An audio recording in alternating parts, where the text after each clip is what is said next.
literally want to lend your voice to this story? Well, it's an issue that's been really kind of bothering me for a number of years, even before these last two elections. That just the vitriol, the anger, the hostility that's been building between the two parties for so long, and I don't think it's comfortable and beneficial. So when David Smick, who wrote this and directed it, brought to me to do the voiceover, I was sort of relieved. It was a real sense of finally saying, okay, wow. And he actually had a good reason for what the problem was, besides fake news and all that. It was just the economic chasm that's happened. Basically, we have a country that's got 50% of our country invested in stocks and has grown, and 50% has not.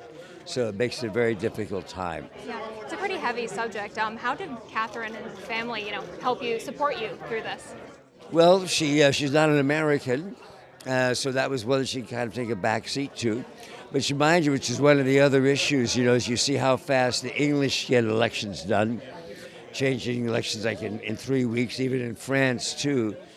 So hopefully we can get some ideas and sort of just shorten this whole period and kind of reduce the money.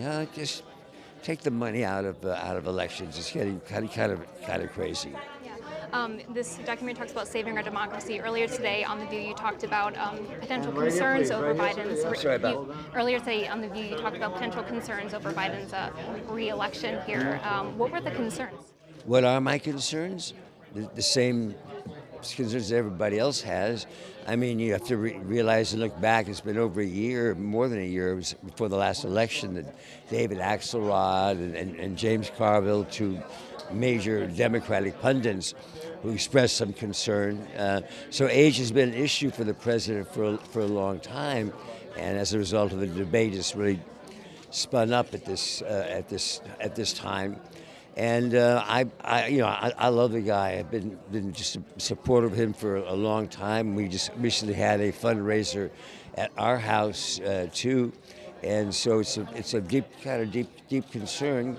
Maybe not so much tomorrow, but I do worry about a year from now. And so I hope we can resolve this. Either he or the party can get to an agreement. And George Clooney in his op-ed said that he needs, we need some new candidates. Would you ever consider running? You've played a president. Yeah, I have, but I knew how the script ended. makes it a little different. No, they asked me a couple of times to run for governor of California years ago, but I take my hat off to him. I support everybody, and I think we should sort of remind ourselves what our public servants used to be like, or what politicians used to be like. It's closer to the cleric. We admired them, and things have kind of decayed a lot in the last 20 years. Just lastly here, you're here with your beautiful family this evening.